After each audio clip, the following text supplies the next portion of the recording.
You want more beauty? Calm down. Calm down. Don't tell me to calm down. From the depths of chaos, greatness is born. From pain, purpose. From brokenness, a story waiting to be told. Once, this was home. Laughter in the walls, warmth in the touch. Now, it is a battlefield of whispers and wounds. A hand reaches unanswered. A heart calls unheard. And as he turns away, so does the light. Omo meaning. He is my son. How do you expect me to abandon my son? I mean, what will the world say? I don't care what the world will say. You better tell him to go back to his mother, or you pick is either him or me. A child watches from a distance, shielded by a piece of wood, peeking from behind the door, heartbreaking, with a shred of hope to be chosen. But his father does not see him, does not hear the silent plea in his eyes. And in that moment, the boy understands. You're not wanted. You're not enough. Where is this boy, Chochi? No need. A mother stands before her son, not out of malice, but out of fear. Fear that his vision will leave him broken. Fear that he's chasing something that was never meant to be. Bolaji, after all I have done for your future, a pastor is what you choose? And so it begins.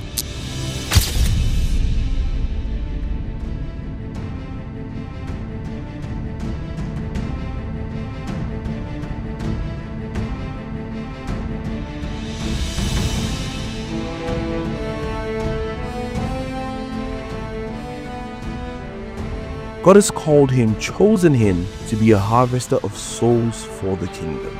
But he is not alone.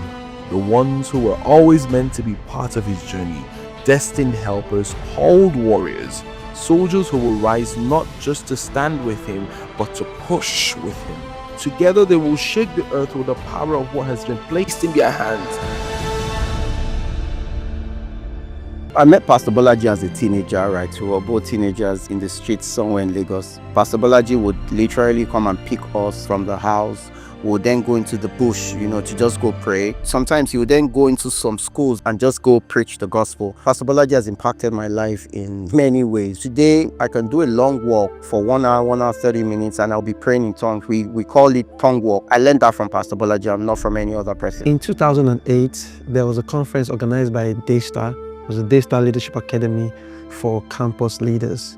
There was a topic on effective prayers. Lo and behold, it was Pastor Bolaji Idowu that came. That was my first time, the first time I saw Pastor Bolaji Idowu. I think there are a lot of things that you learn just from watching him. There are some things he would tell you just in passing. And just because he's a man of wisdom, everything he says, you have to listen closely. I remember the very first time I came to Harvesters. That was in 2006. The purpose of me coming to Harvester was a wrong purpose because I was going to work on a beautiful Saturday morning. And I saw a lady in my estate then. And I walked up to her and I started asking her, what's your name? The next stage was, oh, can I have your number? And she refused to give me her number. And the next thing she said to me was, if you come to my church on Sunday, I will give you my number. I said, come on, that's very easy to do. And on Sunday, I got to church that very day. Harvester was still in spoon feeders then. When I was in the service, everything that Pastor Bolaji was preaching or speaking about was about me. In my heart, I was asking, has this guy seen me before? Who is this pastor? Nobody has ever spoken to my heart, my spirit, my soul in that message. And right there, I dedicated my life to Christ. As a matter of fact, I didn't even remember that I came to look for a girl. When we met, he wasn't a pastor of the church yet. The church hadn't started. He was still in school, in uni. He was my senior, but he was my pastor. At some point when we started dating, he had come to visit me at home. And he said to me, the life that we're going to live be such that God could ask us to give everything that we had. When he said everything, he really meant everything. And he asked me if I was ready for that life. And I thought, oh yeah, As long as it's God, why not? If anybody would have told me that I would be helping other people grow spiritually in such a short time, I would have been in our harvesters, I would say that person's a liar. I'm a street boy, from smoking, selling drugs, whatnot, just to ensure that I survive. Finding myself was a problem.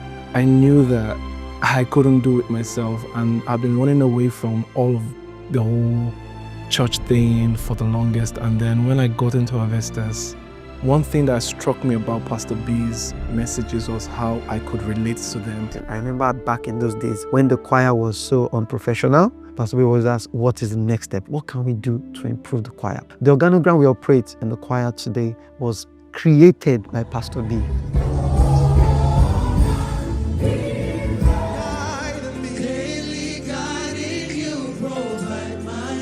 Pastor B, I remember your yellow paper, where you bring out your yellow jotter and you do some diagram, do some, all that really helped us. Videography department as a whole, when we are serving, you just see only one person for first service. And that time we have like 2 cameras. Only one person, the one person can be just me. And I remember Pastor B calling me to his office one day, and he said something to me, this team has to change. And glory be to God, today we have more than 100 members in videography department. We couldn't even pay for the hall, right, where we were using at a spoon feeder some years ago, and it was just barely about 3,000 naira. But then Pastor Bolaji would then say, this is not the end point, that we're still growing and all that. It was just somebody that just believed and still believes that nothing is impossible. There's so many hats that he wears. Well, God has been faithful. People talk about work-life balance. I'm not sure there's any such thing. Sometimes some things have to suffer for another. We have systems and structures that help us not lose out as a family. He has time for the boys. They have their hangout dates. They have their suya nights on Thursday.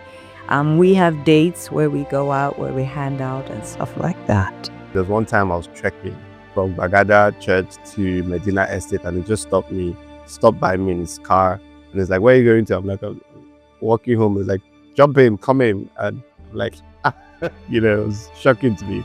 Like, got into the car with him, and he rode me home, and on the way home, we just talked just about life and things. And I mean, for me, that was hugely impactful. Hey Dad, it's your amazing daughter, Vicky James. Thank you so much for being such a blessing to me, especially my family and everyone around me. We love you so much. So on this day of yours, Dad, I want to just wish you a happy birthday. Happy birthday, Pastor Bolaji. A very big happy birthday to you. Happy birthday, Pastor Bolaji. Happy birthday, Pastor B. Happy birthday, Pastor B. Thank you so much for everything you do. Hey babe, it's your birthday. I'm super excited. I'm happy. Your path has shone brighter and brighter, fulfilling scriptures, and I'm grateful for that. We had declared that the world will begin to enjoy the manifestation of you and of your ministry, and we have seen that and we have enjoyed that, and I'm truly grateful to God. You will begin to enjoy your own harvest. The seeds you sown this year, you will reap them mightily, and it won't just be us experiencing it. The people around you will see. They will rejoice with you in the name of Jesus. I pray that the desires of your heart will come to pass even in this year, in the name of Jesus. Welcome to your year of plenty. I love you.